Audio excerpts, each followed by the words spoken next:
Welcome to Transcendent. I'm Joe and I'm the dad. And I'm Raya and I'm the daughter. I can remember when I would go to the grocery store with $20 and come back with enough food for a week. I can tell you, you can't do that now. Well, not since they put in all those surveillance cameras.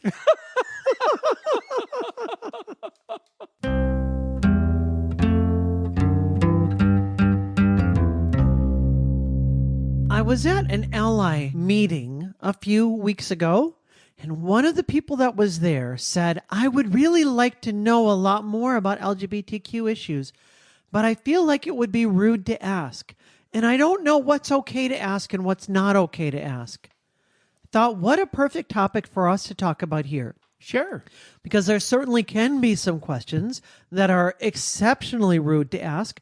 I remember when I was first transitioning, one of my friends at the time sat down and we were talking about everything, and he did not agree with my decision, and he made that clear, although he didn't go overboard on it.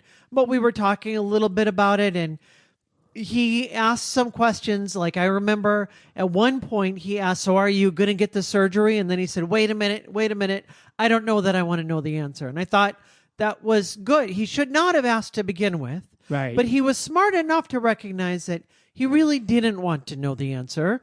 And I don't think fully understood that it was a rude question at that point. I think a lot of people don't understand that. That's why I think we have to keep telling people that often.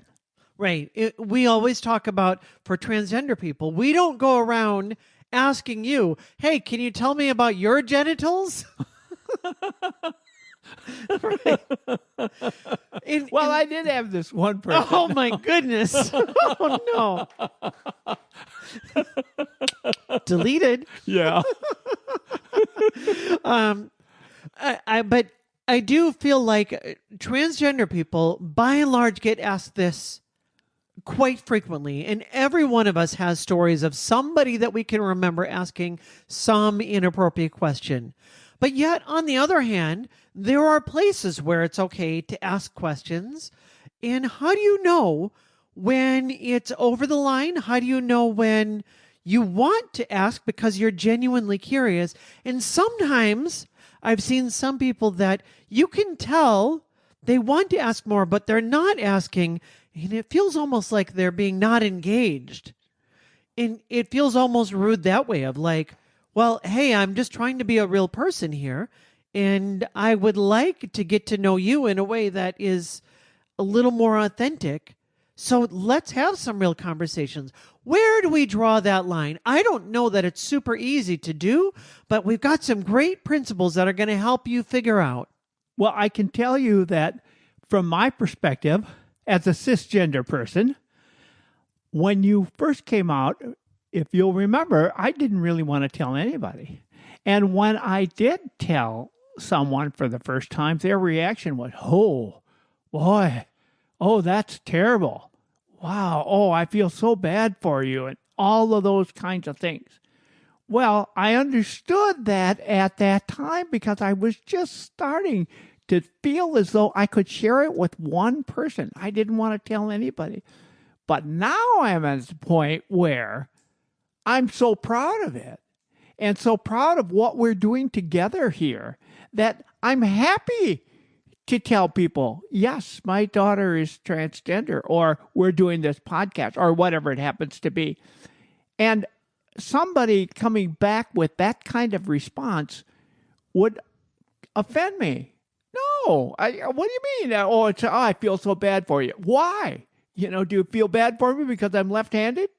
And I think your friend wanted to be supportive at that time as well, but was just so taken aback. It was not something that we were talking about in our culture at that time. And I don't know what happened, but somehow when I transitioned, our entire culture decided that transgender issues were the issues to be talking about. And all of a sudden, my identity is on the table to be examined and explored by so many different people in lots of contexts. Some of them are really good. Well, some of the reasons that that's happened is that there have been some famous people that have come out. There have been some people who are transgender, who are actors now that everyone knows that's what they are. And it continues to be more and more accepting. And it also, that universe continues to grow dramatically. So now it's happening everywhere. It's not just one person in one state somewhere.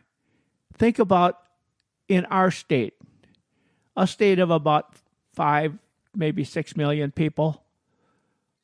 You think there's more than one transgender person in our state? Well, when I transitioned, I was the only person that I knew. I had met one that was a coworker years before.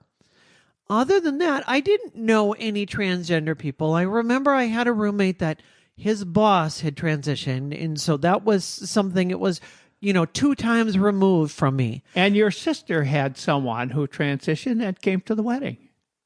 All of those people were 2 or 3 times removed from me and my situation. But since then, I've known a lot of people. When I first came out, then it turned out that Vic Civic, who I went to school with, Yes. and we had an interview with here on this podcast, he was also transitioning at the exact same time.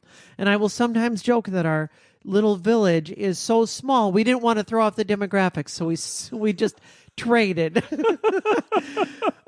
But then since then, I have I guess I would say a niece-in-law. Yes, that's correct. I guess that's what I would call it. And I have many other people. And now I have a transgender son. Yes. And so it has become much more common and much more visible. And I think most of us now know somebody who is transgender, just like most of us know somebody who is gay or lesbian. Probably many people. Of course. Anyone who says they don't know anyone who is LGBTQ plus doesn't know anybody. Because it's about the same percentage of people as are left-handers, of which I am very proud. So we're going to look at 3 different questions that you can ask yourself about whether or not your question is going to be appropriate, or what kinds of appropriate questions can you ask. We're going to talk about intent, asking yourself, why are you asking in the first place? We're going to talk about the context. Are you asking it in the right place at the right time? And we're going to ask about who has the control. Are you letting the person that you're asking lead the topic, or are you trying to dominate? Let's dive into those. Let's talk about intent. Why are you asking? The good intent would be genuine support. Genuine support would be things like, well, you'll know it's genuine or whether it's not. The recipient knows that, don't you think? I think so. Yeah. But I'm not sure, because sometimes you can feel like, well, I'm going to ask this question, and it's coming from a place of genuine curiosity. But that genuine curiosity is coming from a place of othering the other person. And so I think you can tell very easily when somebody is asking you the question. But I think sometimes it's easy for us to tell ourselves that we have good motives when we really don't. Just like my friend that asked, are you going to get the surgery? Wait a minute. That question, I retract that question. Good. He should have retracted that question. Yes. Both for his sake and for my sake. We did not need to be having that conversation, but he didn't realize it until he first said that. So I think of genuine support. One of the best examples that I can think of is what you did. Yes. When you came out, first of all, I was totally surprised. I had no idea.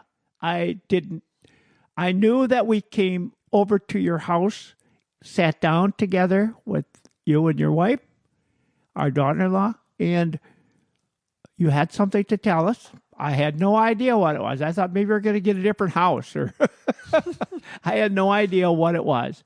And then you came out and told us that. in a kind of roundabout way. Well, I wasn't so sure. I was still working through. Yeah. And you said, do you think you're transgender? And I said, I don't know yet. Uh-huh. But the first thing I thought when you said it, I thought, and I've said this many times on this podcast, the first thing I thought was either I accept it or I lose you. There's nothing in between. That much I knew. There was very little I knew about the LGBTQ society, about that universe. Very little. But I knew I wasn't going to lose you. I knew that much. So I wasn't interested in asking you questions about why you wanted to do that or how does that make you feel or anything like that. It was more like understanding how are you going to negotiate this? How are you going to work your way through? And I was more interested in just reassuring you that you had my support.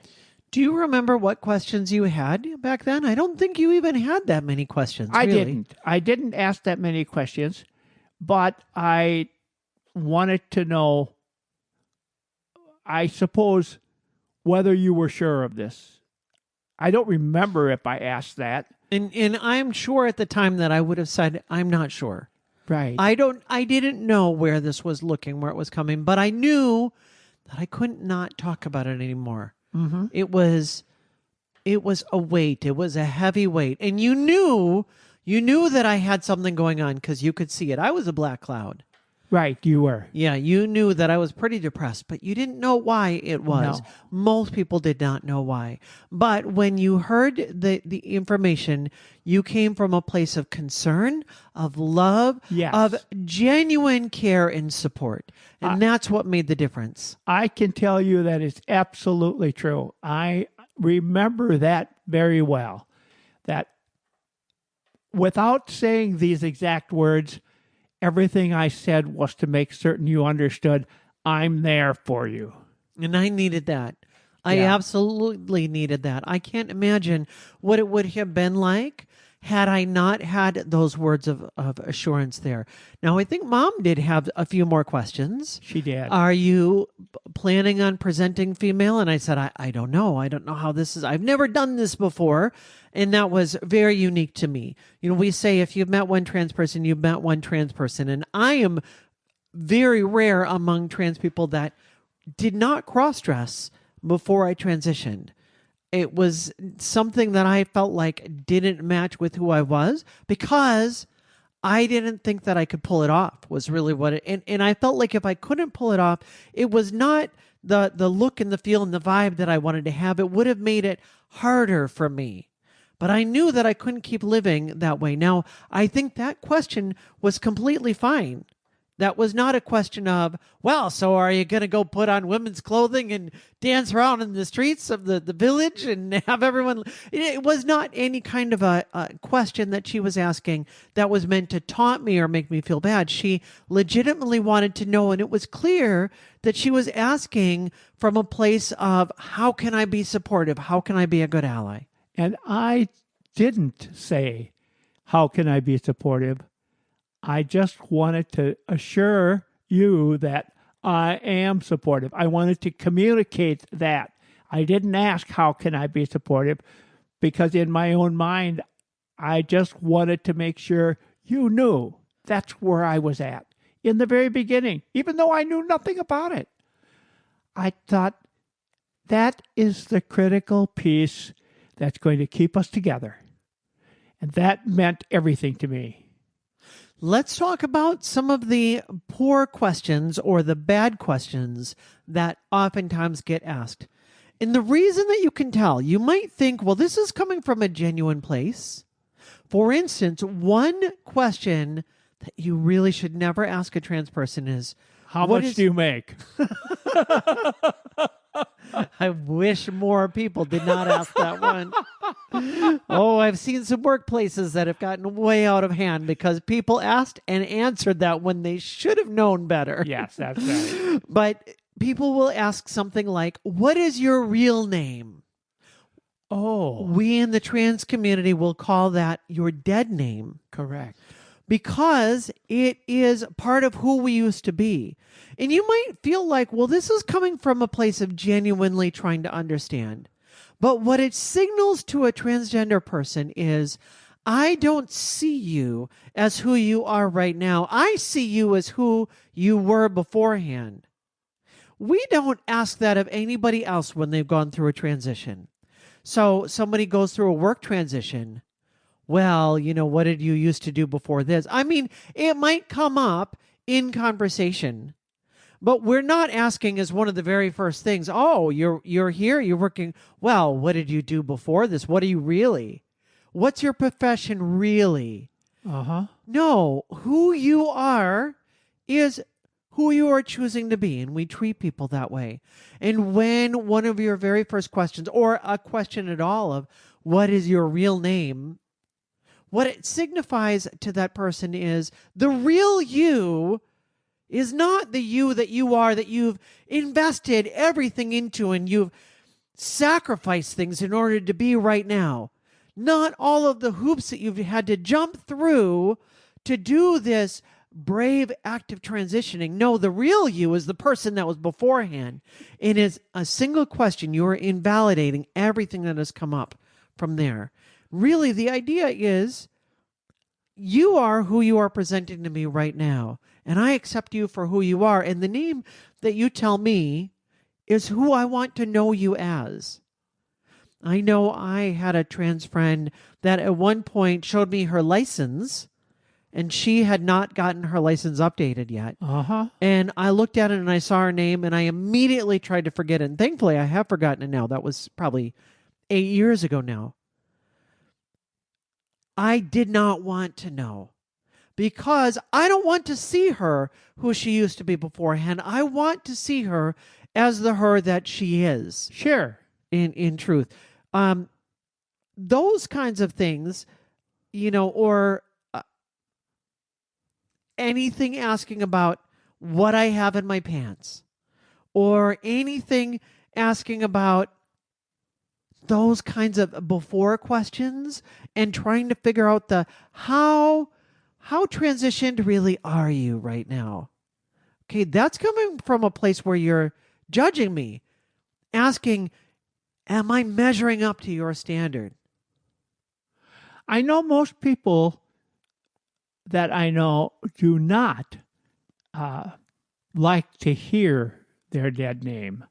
And they're offended when somebody uses it, even as a mistake. But when you correct that mistake, it's okay then. But I also know some, and I'll say plural because I know two, people who aren't bothered by that at all. Why is that? Well, keep in mind that every single transgender person is different. And so while there are large things that we hold in common, not everybody is going to hold everything in common. And so the way that I approach gender and my journey of gender and who I am as a transgender person is going to be different based on the things that are important to me. We did an interview with my son, Kelly, and Kelly talked about how for him, he values a slow transition, and he just gradually became himself. And as people figured out that he prefers to be he didn't have to have difficult conversations. He doesn't want to have to come out to people. He just wanted people to sort of figure it out. He doesn't want that sense of the before and the after. He just has this more gradual transition. For me, that would have driven me nuts. I could never do that like Sure. that. Somebody even suggested to me early on, you could just dress a little more feminine and then a little more and then a little more. Yeah. And I stopped and I said, Absolutely not. It was not even a question for me, because for me, I did all of that work in my head beforehand. I had years of figuring out who I really am. So once I did all of that work on the inside, I said, I'm ready to reveal this to the outside world because I've already done all that transition work inside. I'm ready to let this come out. But I've come to realize I'm really different on that. Most people do not do things like I do. Other people also don't care so much. For them, transitioning is maybe just more about I love to be able to grow facial hair now for a trans man, or for trans women, just really being able to embody their true authentic presence when they wear a dress.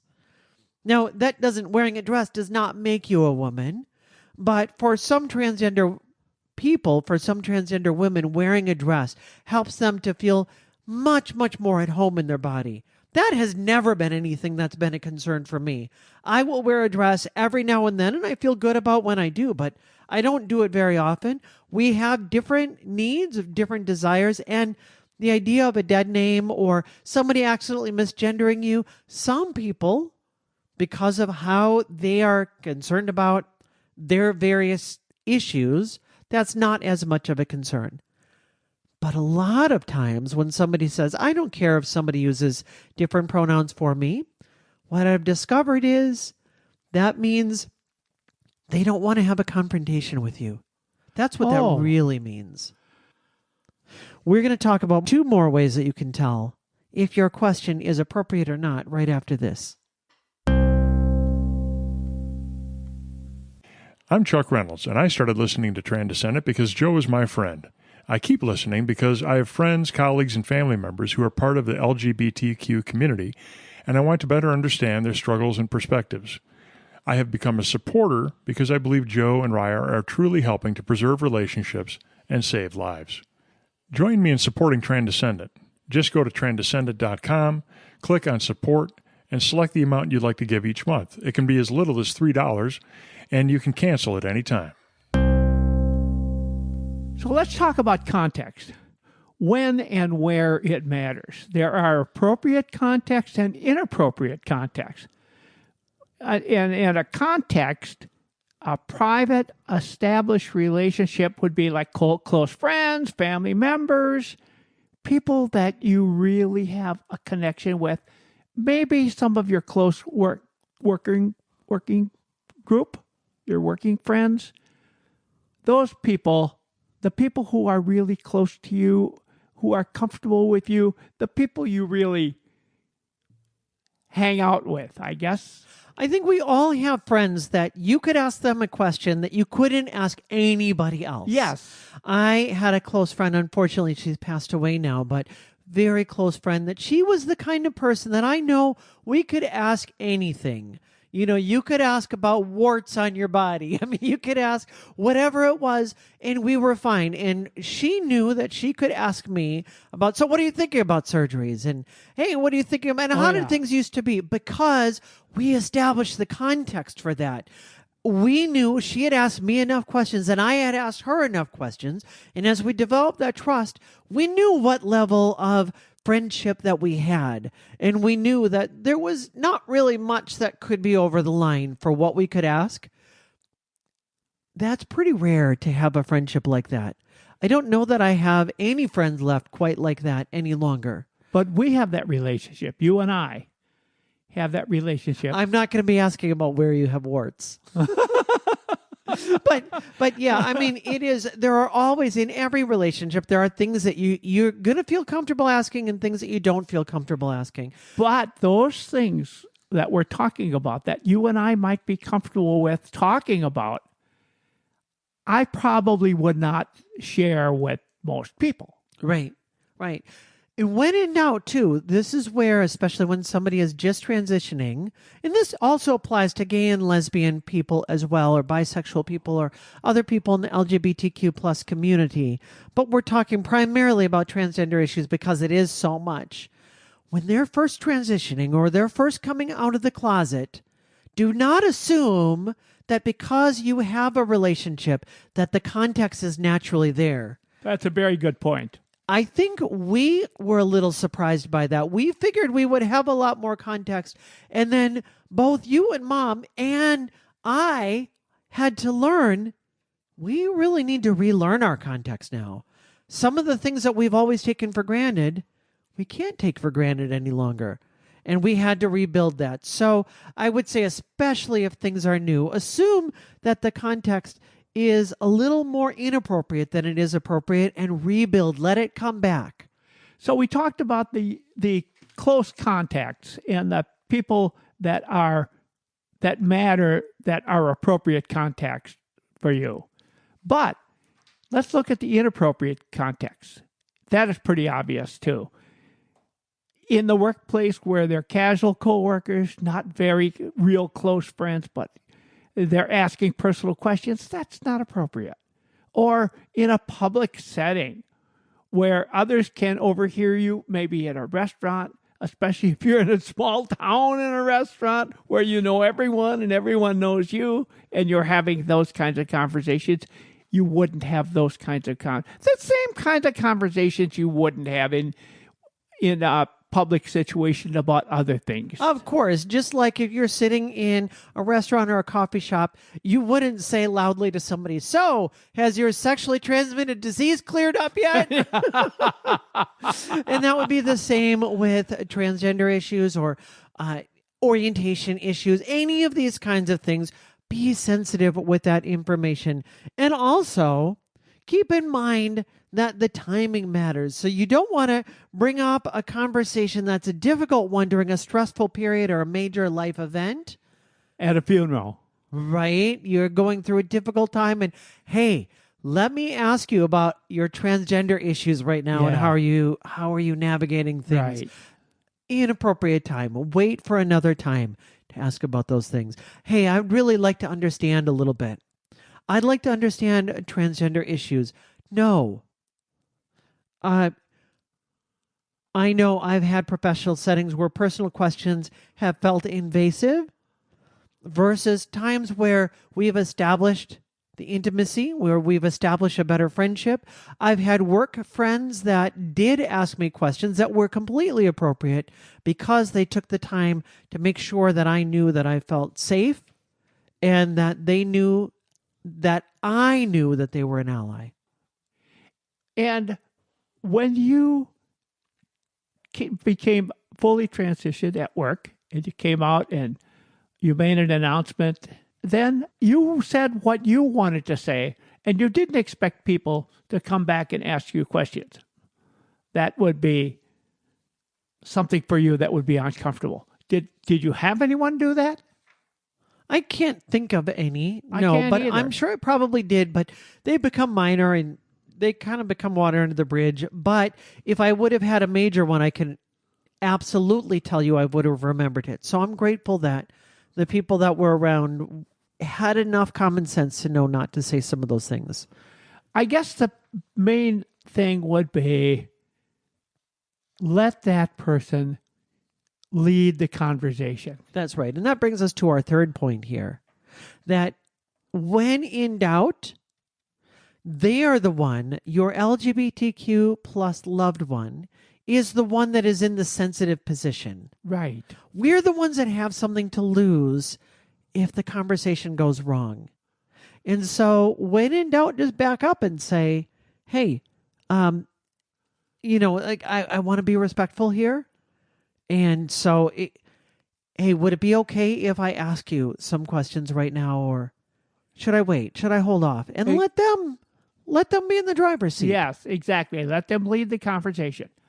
The bottom line is when you're supporting someone, it means focusing on their well-being, not focusing on your understanding.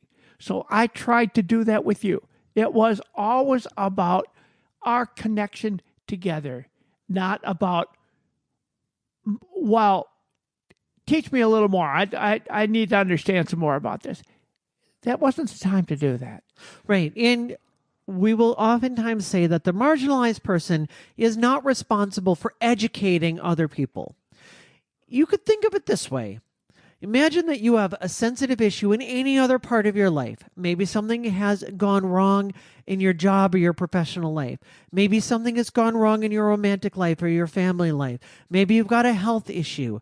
And somebody comes up and they see something insensitive, but they don't realize it's insensitive. But in that moment, you're feeling really hurt about whatever it is. And then they're surprised that you're hurt by it. Yes. And they say, well, explain to me why you're hurt. Well, in that very moment, you're experiencing the hurt. You're angry or you're frustrated or whatever it is. They just touched a nerve. And now they have the gall to turn around and to say, well, can you explain to me why that hurt you?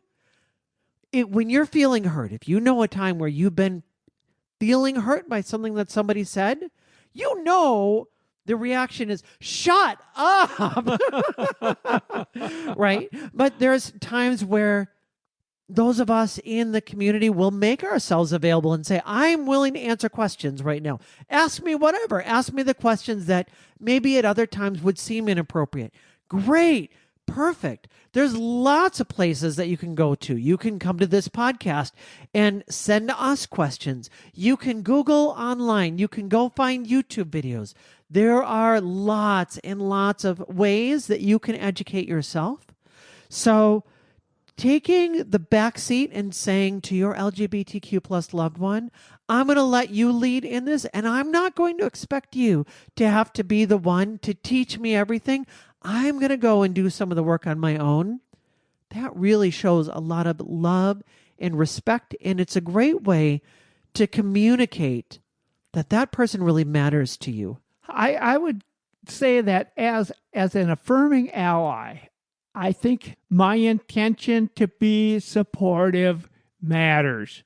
You might make a mistake here and there. You might cross a line that you didn't know you were crossing, that kind of thing, and you learn as you go.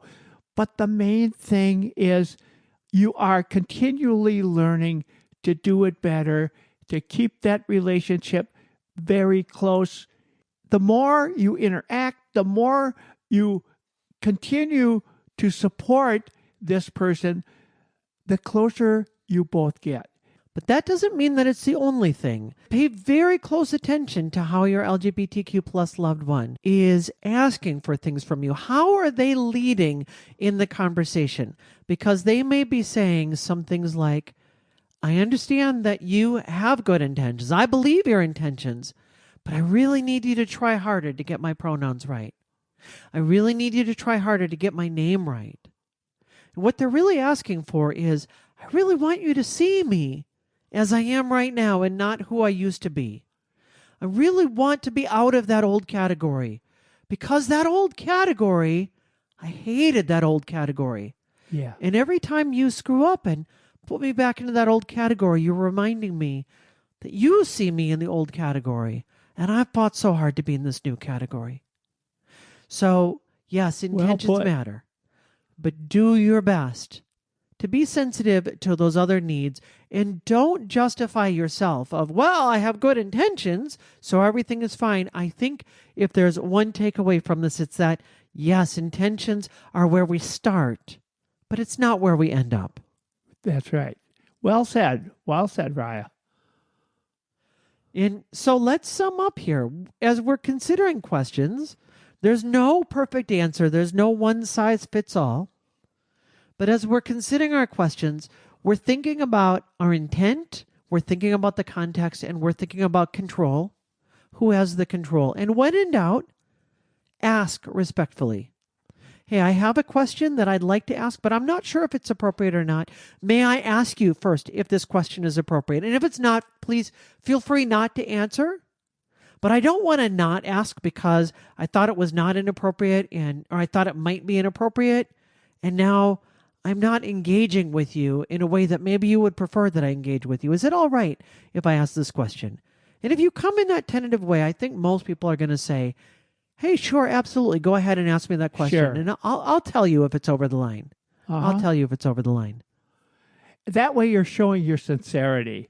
That way you're showing you really want to be an affirming ally. That really is so critical to the relationship And it really does work when you follow those guidelines. So, Dad, what's your bottom line from all this? Well, my bottom line is that continue learning without burdening the LGBTQ people in your life.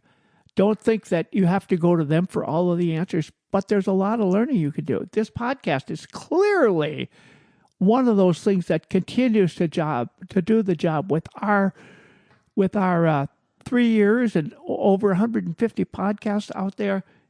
There is something that you've got a question. We've probably covered it.